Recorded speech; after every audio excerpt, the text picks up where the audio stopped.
아까 이제 녹사방, 그 목사방 목사방. 얘기해 주셨는데, 김노관. 목사방 김노관이 붙어있어 섞여있네요. 그 저희 페몰때에서도 한번 이야기한 적 있었는데, 뭐랄까, 김노관에 대해서는 언론이 관심도가 엠번방보다 떨어지는 거 아니냐 이런 얘기를 한번 했었어요. 아쉽다. 네, 그래서 엠번방과 비교하면 확실히 뭔가 차이가 있는 거 아닌가? 그러니까, 이제 이 목사방 이야기할 때 엠번방의 3배의 범죄 피해가 있었다라고 이야기를 하잖아요. 근데 언론은 그거보다 더 주목하지 않고 그러다 보니까 그 당시에 이제 엠번방 때는 조력자들 같은 경우 6명인가가 신상공개 되기도 하고 했었더라고요. 근데 이번에는 한 명도 없어요. 김노관 이외에. 네, 그런 것들을 좀 이렇게 정량적으로 비교해봤을 때 이거는 좀 문제가 아닌가라는 생각이 들기도 하더라고요. 혹시 언론 그 엠번방 취재했던 기자들 입장에서는 왜 이런 차이가 좀 발생했을까 이런 고민이 되시는 게 있을까요? 제가 사실 그 제보를 받았었거든요. 목사방. 네. 네.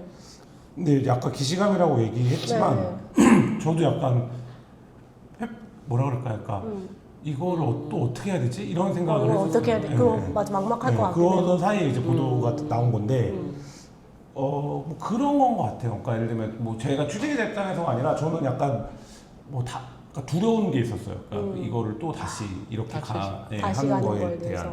뭐 그런데 많은 사람들이 뭐 그런 감정은 아닐 것 같고, 그러니까 약간 어떤 무기력감 같은 것들이 있는 것 같아요. 그 후에도 이제 반복되어 왔던 이 범죄 양상이나 이런 것들이 좀 무기력해지는, 그러니까 뭐 그 무기력이 곧 약간 무뎌지는 거겠죠. 그러니까 그 감각도 포함해서 그런 마음들이 있었던 것 같아요. 그러니까 심리들이, 그러니까 이게 해결되지 않는다, 뭐 이런 부분들.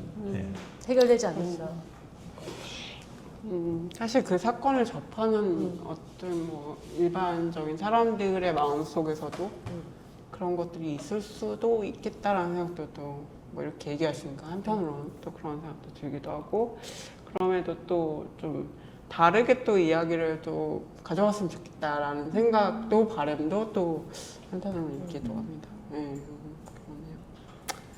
네, 그러면 또 이제 딥페이크 성범죄 관련해서 이제 좀 우리가 무엇을 앞으로 좀 해야 되는지 좀 고민을 해보면 좋겠다 이런 생각이 들고, 뭐 아까 뭐 플랫폼 얘기도 얘기해 주셨고 또 다른 또 우리 일반적인 또 대응해야 될 것들도 얘기를 해주셨는데, 엠번방 사건과 비교해서 현재 저희가 뭐 벌어지고 있는 뭐 목사방 맞죠? 네. 네. 김노관. 아까 내가 헷갈렸던. 김노관 목사방. 어쨌든 이런 양상들이 비슷한 것도 있겠지만 달라지는 것들이 있는지 좀 궁금하거든요.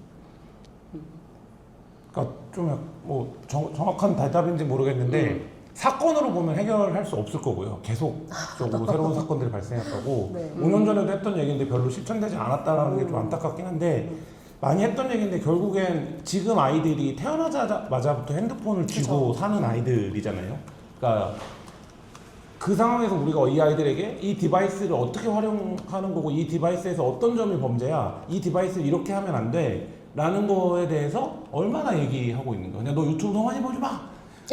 뭐 이런 얘기 왜? 그러니까 말하자면 금지. 예, 그러니까 그 부분에 대한 어떤 디바이스 자체에 대한 어떤 기능적 교육이 필요하고, 그리고 이제 뭐 십수년 전부터 했던 얘기지만 미디어 리터러시라고 하는 게, 그러니까 말하자면 지금 당장에 뭐 어떤 뭐 좋은 콘텐츠에 접근하고 이런 부분이 아니라 이 핸드폰에서 어떤 영상을 보는 게 범죄인지 이 부분에 대한 교육이 필요하거든요. 그러니까 활용도 그렇고, 예전에 저희가 이제 뭐 박사방 할 때 가족방, 엄마방, 지인방, 뭐 지인 능욕방, 뭐 이런 방들 굉장히 많았어요.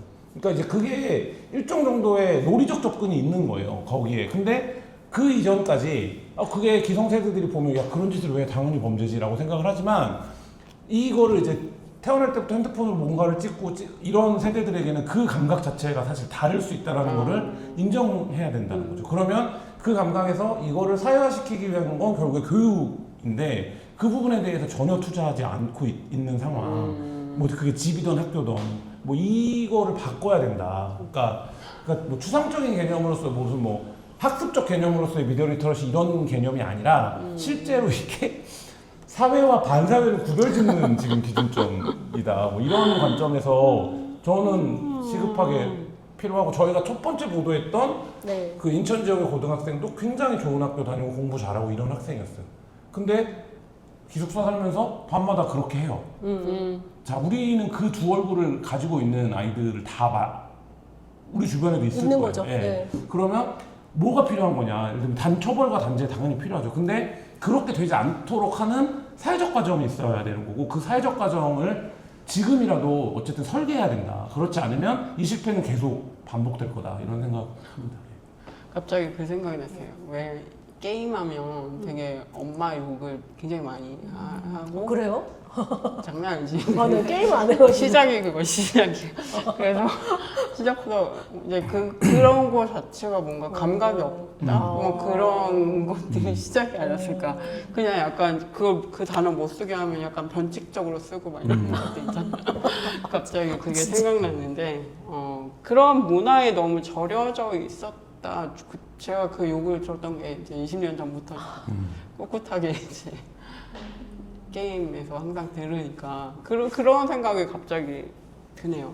그런 걸 되게 나 그런 짓 하면 안 되지. 그냥 요 정도의 감각으로 계속 밀고 온 것들이 지금 이렇게까지 온 건 아닐까? 뭐 이런 생각 갑자기 듭니다. 저도 고민되는 것 같아요. 김한 기자 얘기 들어보니까 저도 이제 조카가 있어가지고 이제 만날 때마다 이거 하지 말아라, 저거 하지 말아라 이러는데, 예, 집안에서 어떻게 좀 그런 근데 교육을 한다고 그게 뭔가 잔소리로 그냥 그렇죠. 그쵸, 끝나는 거죠. 잔소리인 잔소리화 것처럼 돼. 일상 하는 잔소리인 것처럼 되는데 그죠. 가정에서는 어떻게 해요 그러면?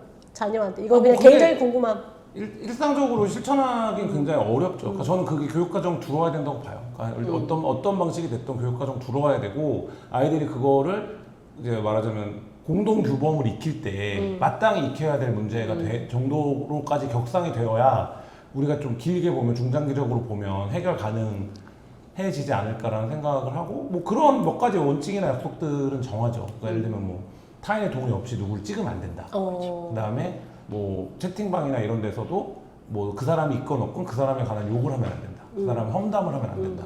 뭐 이런 아무 사진이나 전송하면 안 된다. 뭐 이런 얘기들 하는데 사실 이제 좀 부분적이고 지역적이고 그게 각 가정에서 실천할 수 있는 데는 한계가 있을 거고 그게 이제 저는 교육 과정화되는 게 굉장히 중요하다는 생각이 듭니다. 그러니까 우리가 지금 아까도 뭐 플랫폼 얘기 오래 했지만 플랫폼을 당장 처벌하는 게 쉽지 않다라고 하면 뭐 그런 좀 이렇게 우리가 당장 할 수 있는 접근부터 좀 시작해야 되지 않을까 이런 생각도 많이 듭니다. 오윤석 기자님 저희 어떻게 해야 할까요? 뭘 할 수 있을까요? 어려워. 뭐 교육을 얘기하면 결국에는 가해를 하지 않는 방향으로의 교육을 얘기하는데 저는 뭐 피해를 당하지 않는 방향으로의 교육도 좀 중요한 피해를 것 당하지 같아요. 않는 저는 주변에 뭐 여자들이 더 많고 지금 뭐 또래가 아닌 그 동생들이나 조카들도 여자 동생들이 많거든요. 근데 막 걔네 초등학생인데 저한테 막 카톡하고 그래요. 도대체 어떻게 카톡을 배워서 하나 할 때 딱 걱정이 드는 거예요. 이제 막 얘도 막 트위터에 막 그런 트위터도 하고 막 이러면은 얘도 언젠가는 범죄의 대상이 되지 않을까. 저도 조카 볼 때 그 생각. 예, 그런 생각이 들잖아요. 그래서 그때 그냥 막연히 뭐 그런 이상한 사진 올리지 말고 뭐 트위터 하지 말고라고만 가르치는 게 맞나라는 생각이 들어서 좀 물론 이런 범죄가 안 일어나는 게 중요하겠지만 피해를 입었을 때에 조력을 받을 수 있는 어떤 장치나 그런 환경이 있고 충분히 그게 교육이 된 상태가 돼야 되지 않을까 그런 것도 좀 중요한 것 같아요. 중요한 얘기인 것 같네요. 맞아요. 네, 그때 권기명 선생님이 나오셨을 때도 뭔가 거부할 수 있는 권리가 있다는 것을 몰라서 안 하는 경우들이 많다 막 이런 얘기도 좀 해주셨던 게 기억이 나요. 네, 그러니까 권리교육 포함해서 그게 다 돼야 되고 피해자, 저 디지털 범죄 성범죄로 국한하면 국가가 그 디지털 성범죄에 관련된 걸 끝까지 책임지고 우리가 회복시켜준다. 그러니까 예를 들면 그 회복은 결국엔 디지털 범죄의 공포라는 건 이게 끝나지 않는다는 거잖아요. 그러니까 예를 들면 박사를 잡는다고 박사가 만들었던 어떤 영상이나 사진들의 유통이 끝나는 건 아니잖아요. 근데 이제 그 부분과 관련해서 이거는 이제 역설적으로 기술이 발달해서 5년 전, 10년 전에 비해서는 훨씬 수월하게 접근할 수 있는 영역일 텐데 그 부분에 대해서 국가가 행정력을 투입해서 제가 볼 때 대한민국 정도 되는 국가 예산에서 그거 얼마 안 될 거거든요. 그거를 예산을 뭐 AI 100조 시대를 열겠다고 하는데 뭐 거기서 비율로 따지면 근데 저는 어쨌든 디지털 성범죄 피해자들이 디지털상에서 계속적으로 입을 수 있는 피해를 국가가 사법이 끝까지 차단해준다, 끝까지 회복시켜준다. 뭐 이런 접근은 굉장히 좀 중요하지 않을까 하는 생각도 합니다. 그걸 여전히 민간이나 시민단체들이 하고 있거든요. 그러니까 맞아요. 이재명 네. 정부에서 될까라는 고민도 들긴 하네요. 네. 될 거라고 믿습니다. 저는.